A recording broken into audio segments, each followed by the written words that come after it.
Oh boy, this is a jam-packed episode. So much news from AEW, WWE. Speaking of WWE, you can see him right there. He's the champion of both Raw and SmackDown. Does this mean we're getting the brand split ending, the divisions of the WWE brands on the main roster? Is that going to change? We'll talk about that moving forward. Plus, Kushida is reportedly done with the WWE. The Japanese junior heavyweight legend could be heading back to New Japan Pro Wrestling. Plus, Adam Cole recently commented on his professional relationship with someone who's had a lot of influence on him, Triple H.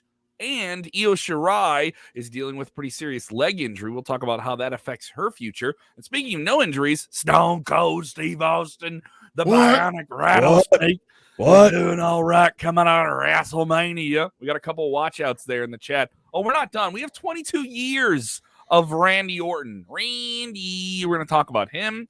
And as if that wasn't enough, as if that was not enough, we have even more news that could affect the future of AEW and WWE free agency. Oh, yeah, we got your tribalism, baby. The pot is hot. It's Sportskeeda Wrestling top story of the day. You share the link or you stink. Watch out, watch out, watch out, watch out!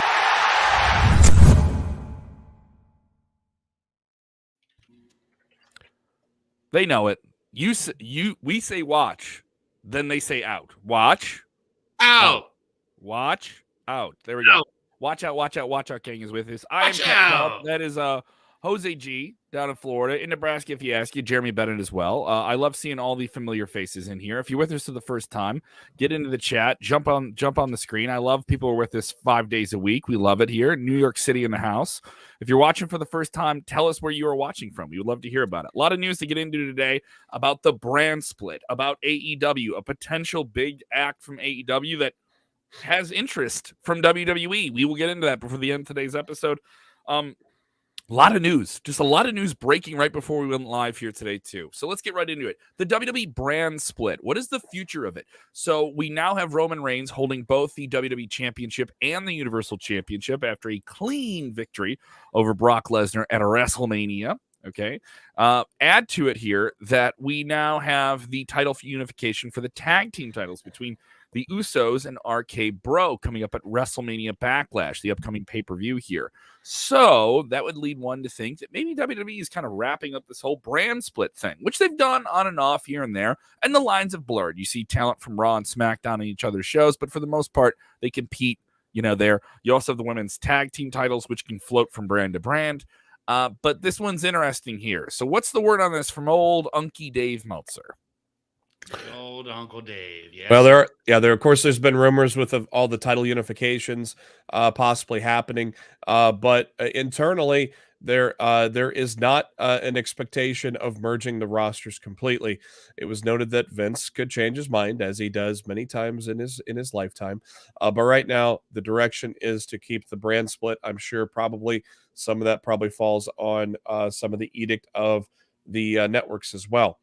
But as you know, the titles were brought together at WrestleMania 38 with the world titles. And of course, there was a rumor that a new title was going to be introduced. That new title has not been introduced yet. So that's a kind of a further indication that there's not going to be a brand split. I would just expect whoever's going to win the tag match is probably going to be on both shows for a while and eventually, lose it to some team. I think RK Bro comes out the winners on this one. At least they should, because they've been together for a year. They were only supposed to be together for a day, and their reactions keep on getting bigger and bigger on Monday Night Raw. So, are you secretly wanting RK Bro to fail? Is that why? Are you just like, because they were only supposed to be together for that? Now that you're almost like surprised they've been together. No, I'm saying they should win that unification match, because they have been as big popularity wise as they've ever been a year later. They've been able to sustain this for a year. Just listen to the crowd, especially last night. Oh, absolutely. It's question here. This is a good question here from David Barclay. David Barclay from the Barclay Center. Thank you so much. of the Barclays Center family.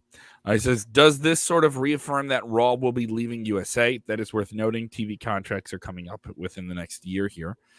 For I believe that's the Fox deal and the NBC Universal USA deal are coming up. The Universal title was, of course, something they requested. It is something they requested. I think both TV partners deserve a world champion on their show. But now you get Roman Reigns kind of floating back and forth between show to show here. That's the way it looks here. It is. Here's the thing. Everyone's like, oh, they don't know what they're doing. They don't know what they're doing. I'm not bothered by it. I'm not bothered by it yet. Is that fair to say? Because it's still so new. I want to see how this kind of moves along into the summer. I think writing it off before they even get to do it is kind of silly. Like, can you do a champion like this who holds both titles and defends both of them on both shows? I tell you what, though, if they leave USA, what's that mean for Peacock? I mean, what is it? Yeah, what does that mean for the Peacock deal? I don't know. I don't know. I highly doubt that they will leave the USA Network and Universal. I think they re-sign with them. But I did want to kind of scale back a little bit on this, just because, when we're talking about, these companies wanting to, change networks or things like that, there's a lot of things that happen behind the scenes that we really don't pay attention to, and we don't know. So I think that I have a really strong feeling that they're probably going to just stay with NBC, Universal, and Peacock. I think they've done really well by them, and they're making a whole lot more revenue than they ever did while being with Peacock. So it just makes sense. And also it's a profitable show. I know I saw some people tweeting out this Brandon Thurston number from last night's Monday Night Raw. The overnight rating for it was the lowest number they've had since January. But it's still a top 5 show. It's still a top 5 show on cable. It's still a profitable show overall for the long run. And also, as I've always said to you, overnight ratings have a margin of error between 25 to 30%. Like, they don't include anyone who watches a show on Hulu. I think overnight ratings are weighted too much. I get what they are. I get what they're worth. I get how they determine an ad rate and all these different things. It's a part of the business. But I'm not saying we shouldn't take them with weight. They just don't mean as much as they once did. There's an edge that isn't there with the ratings. My thing is, like, the internet always wants to know what's going to happen 3, 4, 5, 6 months ahead of time. Why don't you just enjoy the ride on what's being told in front of you right now? The story of Roman Reigns being the undisputed WWE Universal Champion and having this incredible run. Why don't we just enjoy the story, enjoy the ride? Right now, this is a new chapter. WrestleMania closed one chapter, now into another chapter. Just enjoy the ride. Who cares what's coming up in the next 6 months? I'm being told, please don't defend the disaster. I'm not defending the disaster. I'm just talking about how ratings don't mean as much as you think they do. Like these ratings don't mean as. This might not me spouting off on last night's show in general. It was a better than average Raw last night, actually. It was a good Raw. It was. I mean, I didn't catch it live because I've been sick, but I watched it. That match with Cody Rhodes and KO was really fun, and the women's tag match was good. That wedding segment was hilarious. It was just, it was. There's some people are going to be like, "Oh, that was terrible," but I was funny. They've done worse. They've done worse with the 24/7 with Bobby Lashley. Remember Bobby Lashley and that whole thing with Rusev back in the day, and that was a terrible angle. So and then they could have done worse. The men's tag was good. The women's tag was good. The promo segment to open it up, it was a better than average Raw last night, that's for sure.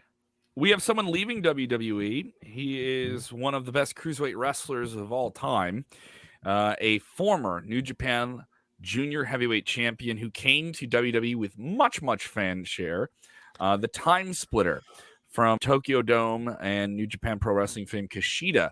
He joined WWE in 2019, and I think he's one of those guys that got lost in the shuffle with the brand split, with the changes, with his age, with 205 Live kind of being taken away. He was an NXT Cruiserweight champion. He did lose that title to Roderick Strong.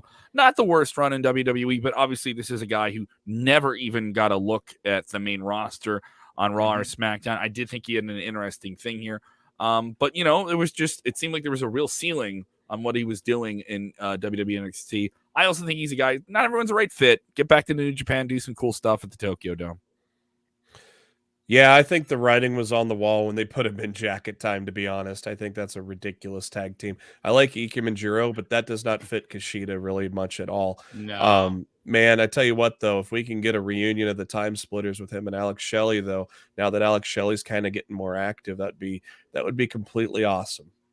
It would be. Yeah, I would really enjoy that. Yeah. Yeah, this isn't very surprising at all. I was luckily enough to be at Kushida's debut at NXT a few years ago here in Orlando, which was very hyped up. A lot of people were very excited to see him. Back in the black and gold days, man, he was absolutely killing it. Ever since the 2.0 shift and his teaming up with Ikemanjiro, just really didn't fit him who he was. So, I mean, this isn't really surprising. I believe that the report said that that I guess that his contract expired. Yeah. So the Fightful Select said that. Mm-hmm. Yeah. Now we know that he could probably make an appearance at New Japan. Will he be making an appearance at the Super Show, Kevin? I don't know anything about the Super Show. I can't speak about the Super Show publicly as I wear my New Japan Pro Wrestling. Steven in the chat saying if he goes to AEW right now, according to Meltzer, the plan is to go back to New Japan. So now he may show up in AEW as part of, they work together every once in a while. But the expectation is for him to go back to Japan. Yeah, and some people saying they would love to see him back there as well. Yeah, he'd be a real fresh kick in the ass and a familiar face in New Japan. They need people like that. Also, I think because he has a familiarity now, maybe with more American talent, that maybe using him on New Japan Strong in the United States, where you have a collective of guys and you have some titles there, and it's kind of like their NXT. New Japan's NXT is New Japan Strong. It's worth doing something there.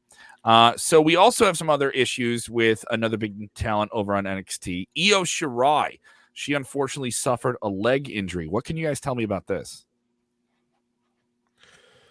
Just that she is dealing with leg injury. That's why she hasn't been on television since Stand and Deliver. She's been in a walking boot and using crutches. It looks like some people think it might have been when she hit the moonsault off the top rope to the floor, which is interesting because she's done many other crazy moves in her NXT career for that to be the thing that got her hurt. But it looks like she hit the announce table on her way down on that move. So, of course, a lot of people expected her to be called up after that, and maybe that's why she had disappeared.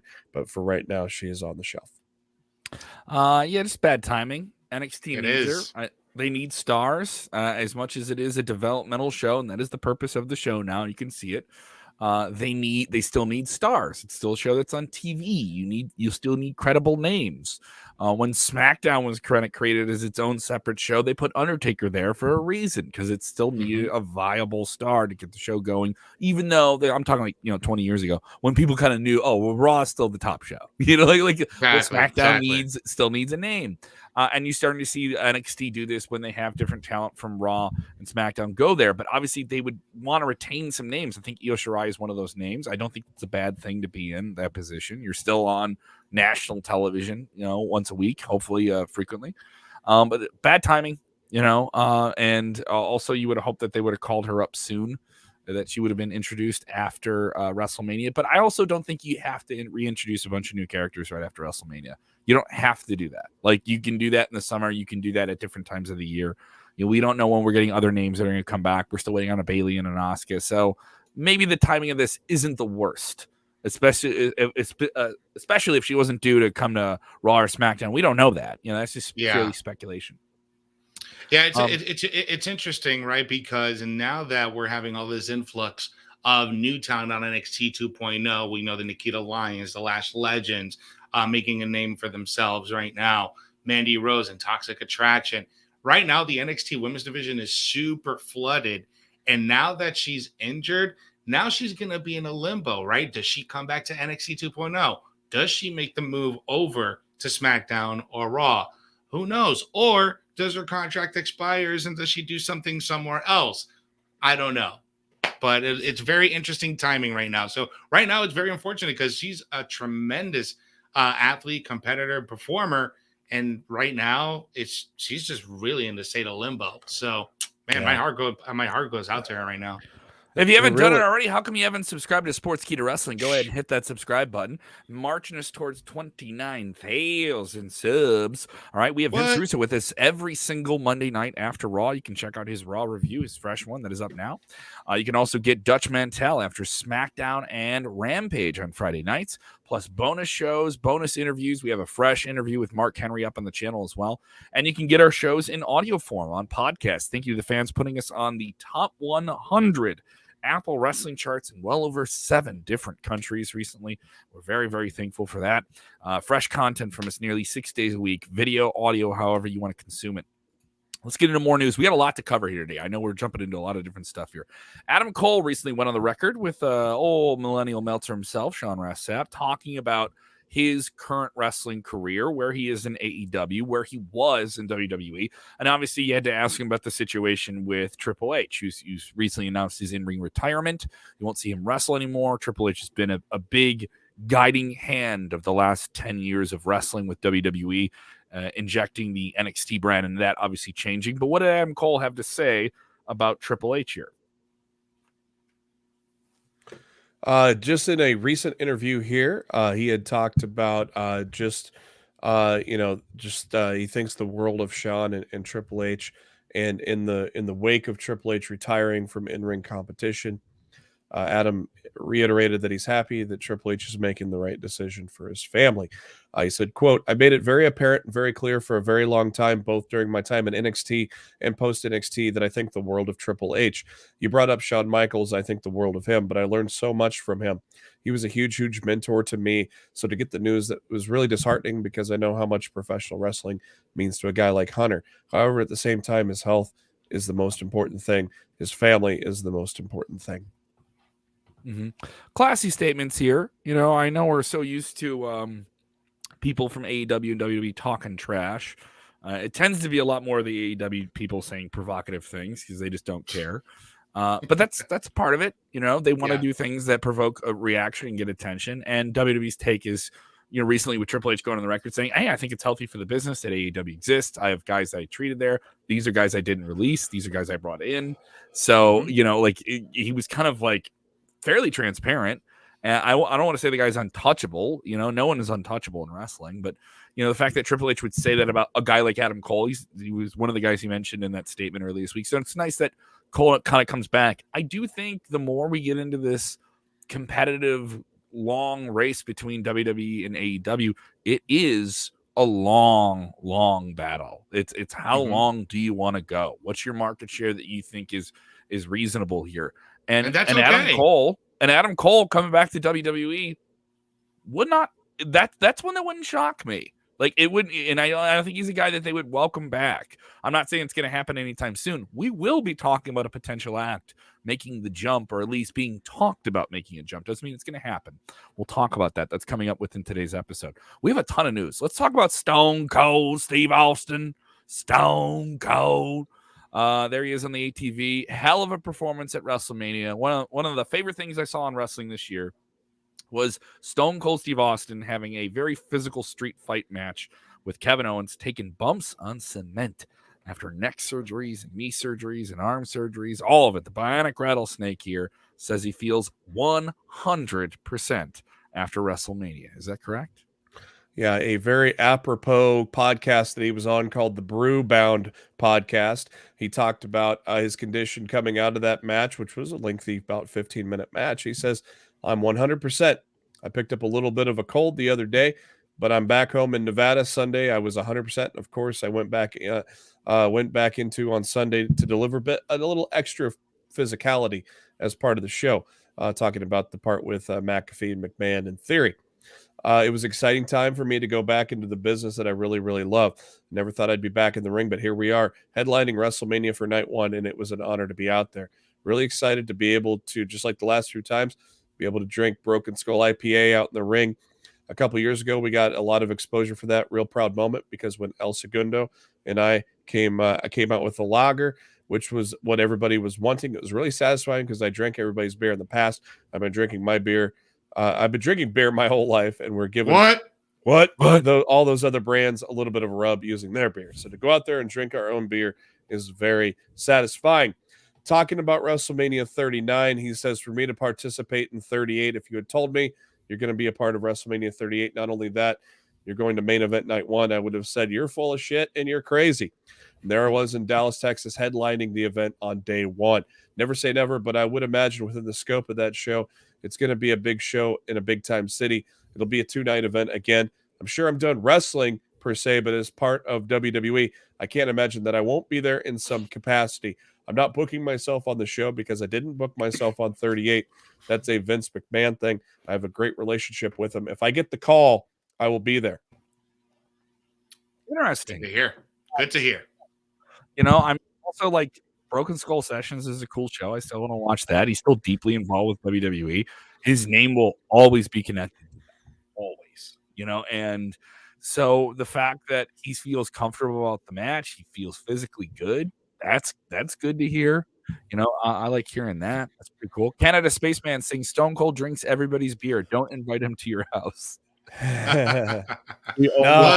No, what he meant is he drank everybody's brands while he was on TV during his time in the ring. Now you got to drink his. Now it's time for his brand to get a shine. Yeah. Other people saying they don't need to see him 2 years in a row, not in a physical capacity. Hey, I'm not writing it out. He just comes out and gives someone a stunner, and he still feels I don't think it's going to be a match because I think he wanted that to close in Dallas, so it won't be a match. But I'm sure we get stunners. I think we get segments. I think we get beer baths. It's in his back. It's in his backyard. So he used to live in California. He lives in Nevada now. So I wouldn't be surprised if he has some sort of capacity, whether it be a guest referee. I mean, you could see a Shane and Austin Theory thing if they continue Theory with Vince, and then maybe Shane comes back. You could have Austin ref that. It's just something like that for next year. You could see him doing. For sure. We have such a busy news day here today. We have so much to cover. We will cover that potential AEW name that people think WWE would want to lure back to the company. Just a bit. It's it ain't going to happen, though. We'll tell you that much. We'll get into it, though. We'll just get into it. I don't think it'll happen either. Veer Mahan, a huge hit in India. So why are we getting this? Obviously, Sportskeeda, we have our roots in India. That is where we are based, is a big media connection there. And we got a lot of information from sources in India this week that Veer Mahan is quite the hit with Indian wrestling fans. He's coming hard. In India. So Veer Mahan finally returns to WWE television as this new monster wrecking character on Monday Night Raw after months and months and months of vignettes proclaiming him. The guy does look freakishly big. Like this guy, he moves really well. I'm not saying he's a game-changing wrestler, but he has that larger-than-life, turn your head at an airport clearing test factor there. So, and apparently the numbers for him are very good. Like we've seen numbers for WrestleMania and WWE television go up significantly since WrestleMania time. In the past weeks in India, they're drawing massive audiences, and a lot of indication is that the Indian audience is really responding to seeing a large, prominent character represent their culture on television. I mean, not to mention also that, he was already very well known from, the $1 Million Arm. He's that, baseball player that got recruited back in the day to come to the MLB and play professional baseball. So he already has the roots, the sports roots and fan base over there. And now that he's a WWE superstar, it's just catapulting to a whole nother stratosphere, which is good for him. It's good for him and good for WWE and good for that market in India. Yeah, the Indian the Raw ratings got about a 10% boost ever since he's returned to the company, and of course WrestleMania itself was viewed by over 56 million people. But to have a consistent in India alone, and to have 56 million people in India alone, and to have a consistent 10% increase with Veer on your programming, that's pretty huge. Yeah, and they have other prominent names. It makes sense. People sleep on India as a market. I've said it. I know they're doing these shows in the UK. When are we going to start doing something big in Mumbai? When are we going to start doing something, massive in one of those major cities? You have massive stadiums there. I got a question for you. Does AEW do it first? One of them should. One of them should. One of them should definitely hit it. I had some conversations with people this weekend at New Japan Pro Wrestling. Okay, I'm not able to disclose who I was talking to, but they were talking about how much the Indian market is untapped. Like it still is untapped by WWE. They went there and did a live event in a stadium, an untelevised event in a stadium, and it moved tickets. You have people there after the pandemic, or at least we're hopefully on our way out of it or managing it, and they really are going to desire something special. If you're going to go to the UK, do some big stuff, great. You're going to go to, you have that big money contract in Saudi Arabia, great. I'm down for these shows. I think it's interesting to see them play to a different audience that sings a different song, and I think it'd be really interesting to see what a Veer Mahan would be like. Now, the thing is, if you do that, he's going to be in the main event. You're going to have him, and he's going to be a massive draw. When they had Jinder Mahal take on Triple H there for that stadium show a few years ago, it was very profitable, very fun thing. And then, things get in the way, and then there's a pandemic for 2 years running. So I think it's a smart move by WWE to have names that draw like that. They have massive Latin American names. They have some names that represent the African continent as well. They have obviously a big European division. I don't see why you can't have, prominent names here across the Pan-Asian appeal there. And so good on WWE. I mean, I'm not saying I love the guy or I think he's an interesting wrestler. I get the reasoning behind it, though. Let's get into it. WWE and Bollywood casual talk. Yeah, Bollywood body slams, baby. That's what we're talking about here. We've been teasing this story here this whole episode, and I got to talk about it here.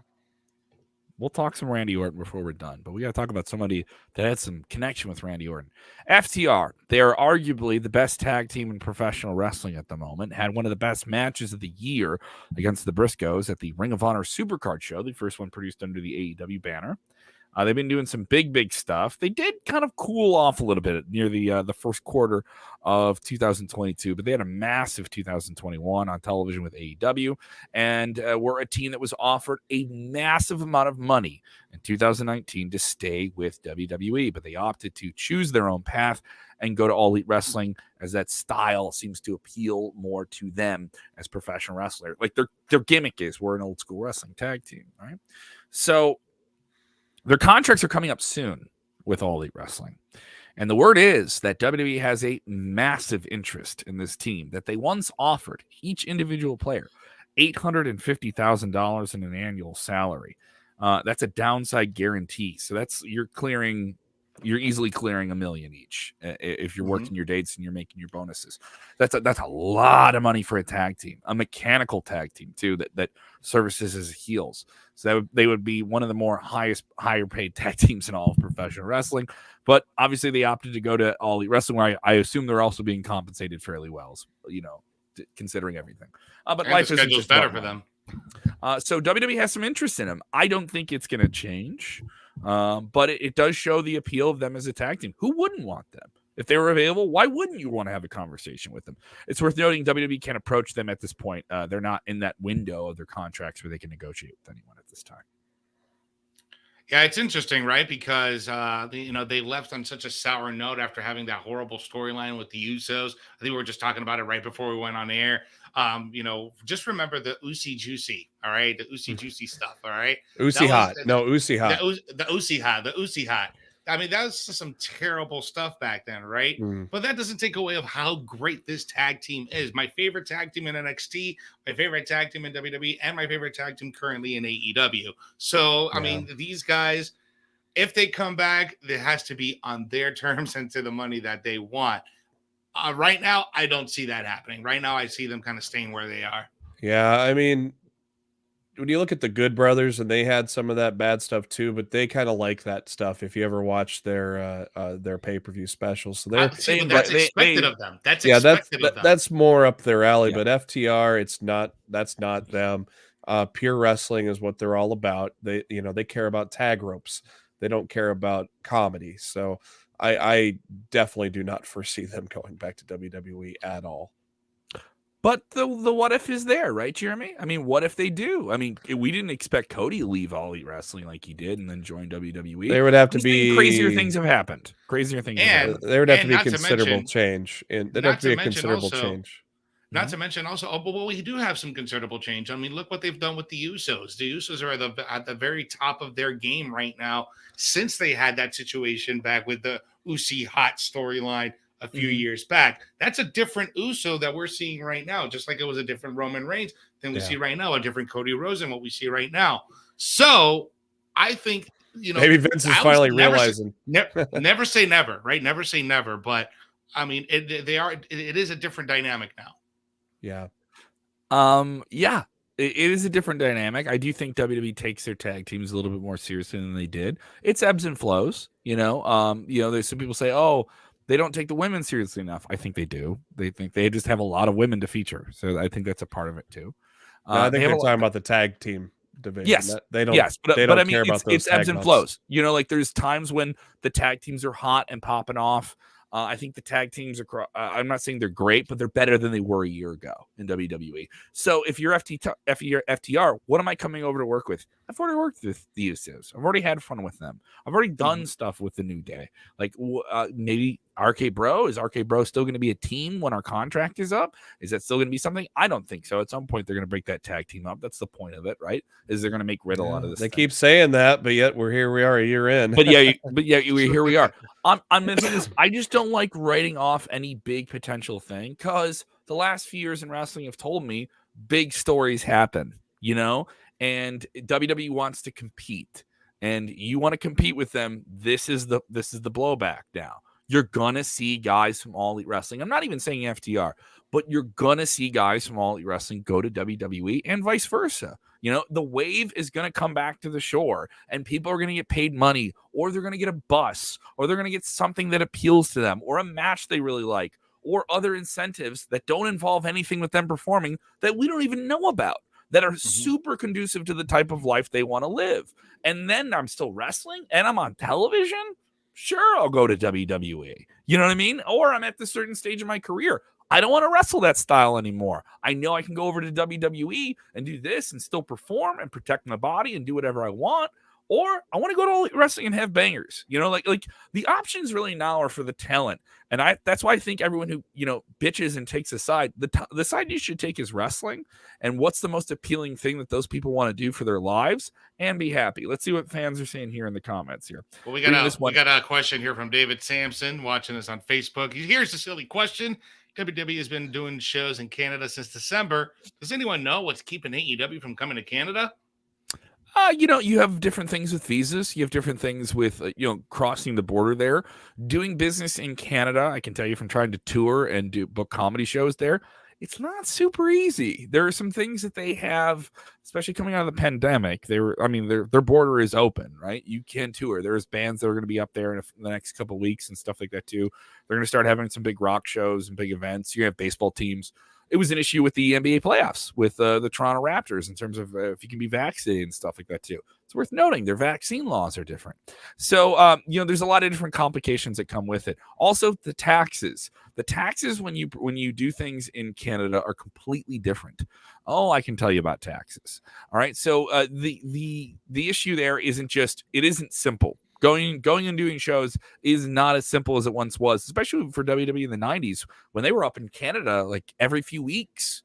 Every few weeks they were up in Canada nearly and with one of their touring teams. Now that's not the case. I'd like to see more stuff for Canada. It's another one of those things coming out of the pandemic. Who hasn't had a show? Who needs a show? Who deserves one? Come on, a big show in Toronto makes complete sense. Mm-hmm. Randy Orton. Let's wrap it up with Randy Orton here. He is on quite the run. By the way, I want to make a correction. It's not 22 years. It's 20 years. So I apologize about that. You should apologize. Adding years to his career already. Jeez. All right. I'm going to run down to Florida and give you an RKO right there in front of your house. Watch out. Out of nowhere. Very expensive flight, but the RKO, I'll nail it. So he has had quite the career in WWE. It's not if he goes in the Hall of Fame. It's just when. It's just when. He's been such a pillar of WWE from the Ruthless Aggression era. He's a guy who could break Ric Flair's world title record. I do think he's in a position to do that. And somebody that maybe even, John Cena can do it if he wins one more. But I think Randy Orton, with his dedication to pro wrestling and dedication to WWE, is in a position to do that. This is a guy who almost left WWE a few years ago before he signed that last deal. He was in play. So it'd be interesting to see what happens with him in the next years. Does seem like he's going to be the guy who's locking horns here with Riddle at some point when they break up the tag team. I don't know when they're going to do that, though, because we thought that would have happened before WrestleMania, right, Jeremy? We were talking about this earlier. Yeah, I don't know. I think it's just because Orton is really loving what he's doing right now, and he's going to be the one to pull that trigger with Vince when it's time, and he doesn't think it's time. And if you listen to the crowd, it's not time. They're still getting some of the He's biggest still pops on riding. Raw. Yeah, man. He's still riding the edge of that lightning bolt for 20 years now, and he's still very over with the crowd. Yeah. Either be heel or face, the guy is tremendous at whatever role he does. It's pretty amazing. As they stated here, his first televised match is going to be on Monday, April 25th. So it'll be interesting if they mention this on Raw. Unfortunately, I'll be out of state, but I won't be able to catch it live. But I'll try to catch it maybe sometime afterwards. I'm curious to see if they do anything for it. It'll be interesting because that falls right on a Monday. But it's interesting. Comes in 2002 and gets a win right away against Hardcore Holly. It tells you. He doesn't take a loss out of the gate. He won right away, and the rest is pretty much history from there. And this isn't a guy who has a clean track record. This is a guy who's he's a lot of marks against him in terms of his behavior. Pooped in some gym bags. We've heard things things he did to harass people in WWE. His behavior outside of the ring, legal issues. He's grown up well beyond that now. He's grown up well beyond that.